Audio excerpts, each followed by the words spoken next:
and now because you have already purchased an investment property, which is close to the beach, by the way. When you are reflecting upon what is a difference which you have identified yourself. I'll tell you the biggest reason DIY didn't work for us, and it's a very honest one. Life gets in the way. You want to spend time and do it yourself, but then something else comes up. Your work commitments, your deadline, somebody's unwell in the family, your kids need attention, um, somebody is visiting you for whatever reason, you've got your friend circle, you've got classes and other stuff. All that eats away your time. And so all that time that's getting consumed by other things, and I'm not saying those are bad, I'm just saying that you want to enjoy life as well. So if you want to do DIY, you need to have a very clear focus that you can easily take out at least 1 to 2 hours every single day, and not in one chunk. It might be sporadic, because if you're reaching out to a real estate agent, they might not respond in the mornings because they're on their inspections. So be prepared to spend that as a religious amount. If you've got that, do that by all means. Nothing against DIY. We thought so. We tried it a little bit. We just didn't have that kind of motivation. Either we got lazy or life got in the way. And so we felt that it wasn't the best use of our time. I'll tell you another reason. You can do DIY, and by all means, there's no right or wrong to it. Like, at the end goal is, for us, it was buying an investment property to build an asset.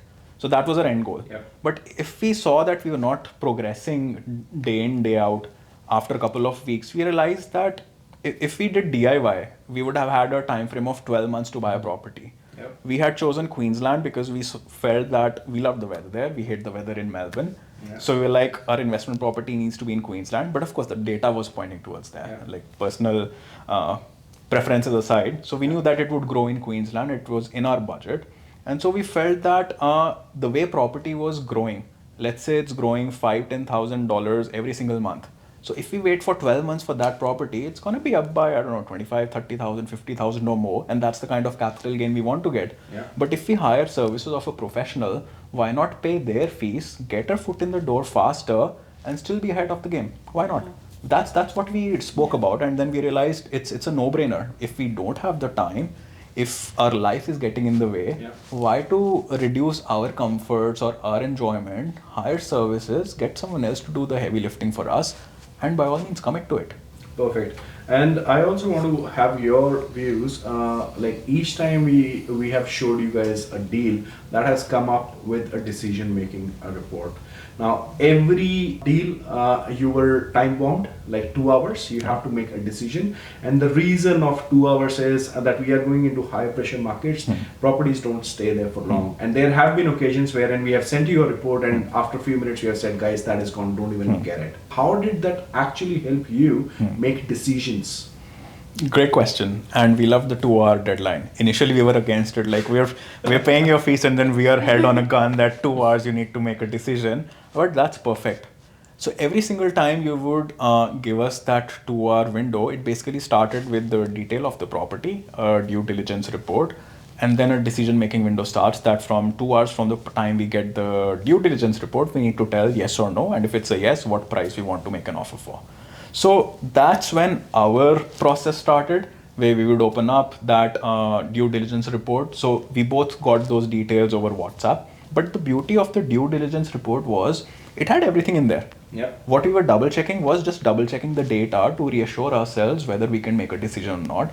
It had everything in there in the sense that it would have the flood map, it would have bushfire details, it would have the comparables in the sense what's sold recently, what other is for sale, the rental expectation.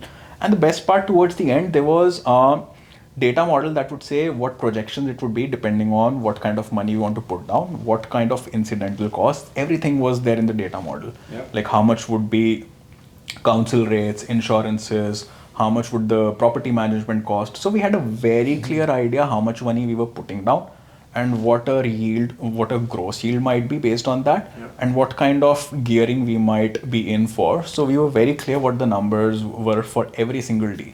But the report was beautiful in the sense that promptly we would fire up, check the photos, check the photo of the sold history. So from those reports, we could promptly make decisions. It worked for me. I would say that, okay, I like the property, everything ticks my boxes. Yeah. We can make an offer.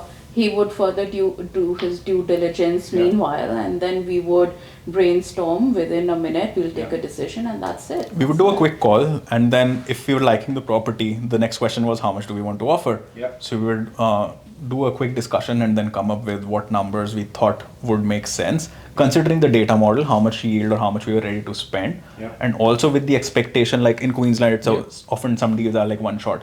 So Yeah. with the expectation, like, all right, this is the amount we'll make an offer for.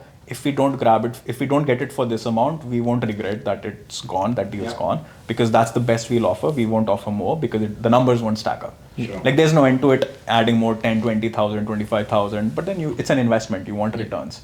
Sure. And we also provided like the price range that we think is the Yes. good value for the Yes. for the asset. Was that helpful? The price range was very helpful. Yeah. I think the CMA and that due diligence report contained the exact price expectation with the Yeah. range of 10, 20,000, which was perfect. Yeah. And then gradually, when we were losing a couple of deals in one particular hot suburb, we realized that market was maybe slightly ahead of Yeah. comparables. Yeah. And so we could appropriately increase our Yeah. offer gradually Yeah. so that we could grab something. Yeah. So that That's was great. perfect.